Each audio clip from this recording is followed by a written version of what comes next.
I want to be showing you the build. It's actually now complete. Everything's running. Everything's running perfectly. I had a few problems with the motherboard. I'll tell you guys about that here in a second.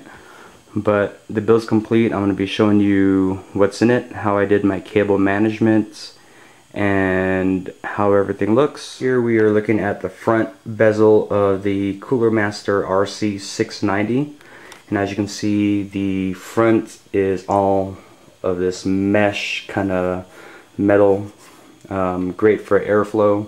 I modded it just a few, you know, moved things around, added my own stickers and whatnot. But this right here, the Cooler Master logo, went actually down here. There's like a little groove that went there. I actually took it off because I wanted to put this sticker right here. If you guys want to know what this symbol means, just go ahead and ask me. But I moved a few things around, put that up there. But everything else is basically the same. Nice, clean lines, everything kind of flushed together with the CD drive. I've got the card reader right there.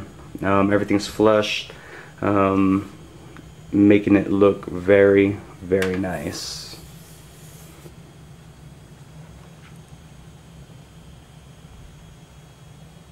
Here at the top of the Cooler Master RC690, you have your I/O ports. You've got your eSATA right there. You got your 2 USB, your microphone, headphone jacks, and FireWire. And what's cool about this is not only is the top the same kind of mesh design for airflow, but it also it's easily taken off, you know. So if ever you need to get to the fans that are underneath here, I got 2 fans right there. It makes everything easy to access.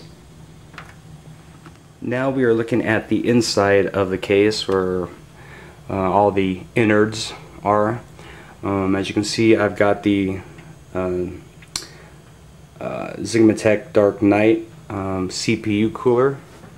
I have my Corsair Dominator RAM right there, and going down, if you can see it, it's a 790 i board with the XFX GTX 260 Black Edition.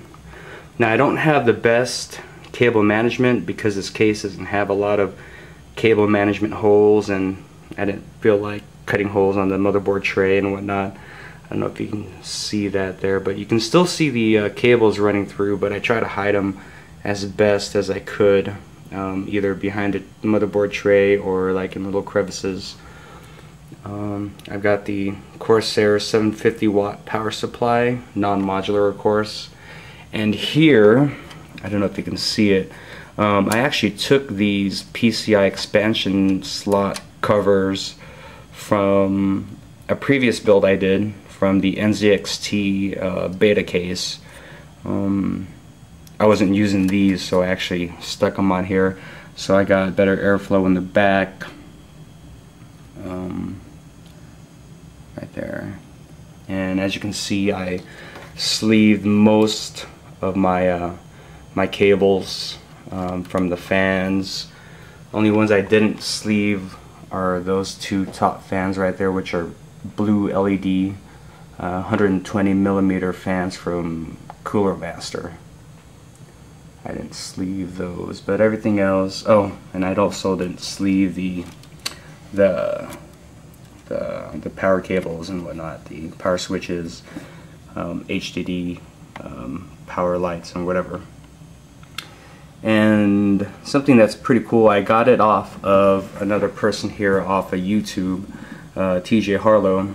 Gave me the idea of actually sticking 2 of the 3-pin fan power connectors right there, right on the PSU. And it's actually coming, I don't know, that's kind of hard to see, but it's coming from there. I have it routed underneath the power supply and right there, so I don't need to, you know, stick my hands into the case if ever I needed to take off the side panel. So thanks TJ Harlow for that idea. That's awesome. And got my what am I talking about here? CD drive right there, and also right here, this is actually pretty cool about the case, the hard drive cages, all toolless, easy to take off right there. You just stick your hard drives right there, and it actually has those rubber kind of grommets or whatever you want to call it for help with like vibration and whatnot.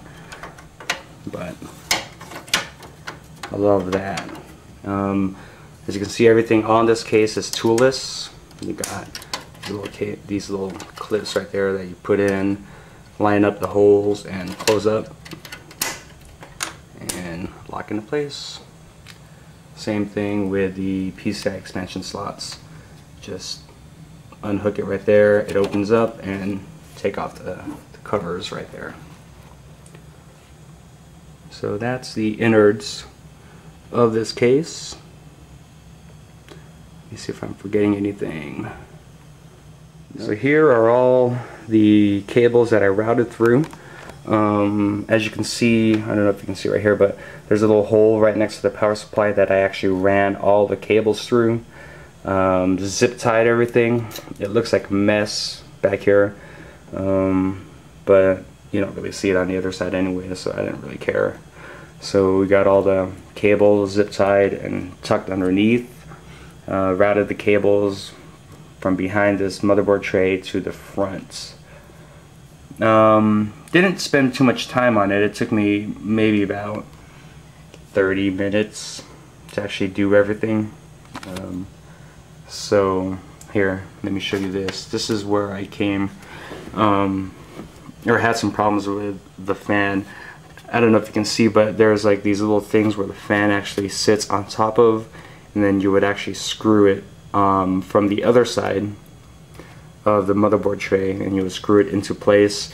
The fan that I had didn't have space in between or in the fan to actually have it rest, so I would either needed to cut these off or cut the fan, but which I ended up not doing.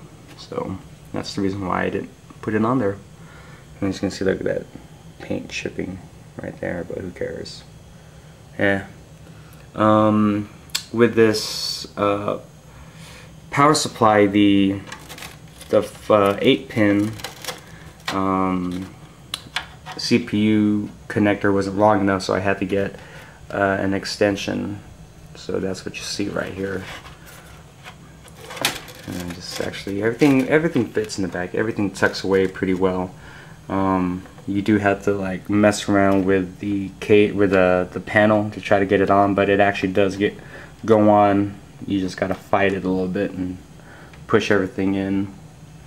Here you see you have the power and reset buttons right there with your hard drive, activity light, and power light. So that is my 790 build completed. The problem I had was with the motherboard. It was giving me a weird postcode. Switched out everything, tried to like find out what was wrong with it. It ended up being the board itself, so I RMA'd it through XFX, and XFX RMA process is actually really fast and easy. I was reading like horror stories about their RMA process, you know, them taking too long and whatnot. From the moment I sent my board out to the time I received it was a max of 2 days. So it took me 2 days to get a brand new board from XFX. I was really impressed. So for those of you who are wondering about XFX and having your doubts, don't, because they're a really good company. So that is it for my build and the review of this case. Thanks for watching, guys, and if leave comments, subscribe, whatever. This is like one of my first videos, so I apologize if it doesn't look good. You know, leave comments, tell me how I can improve and whatnot. But thank you very much. I'll see you guys next time. Bye bye.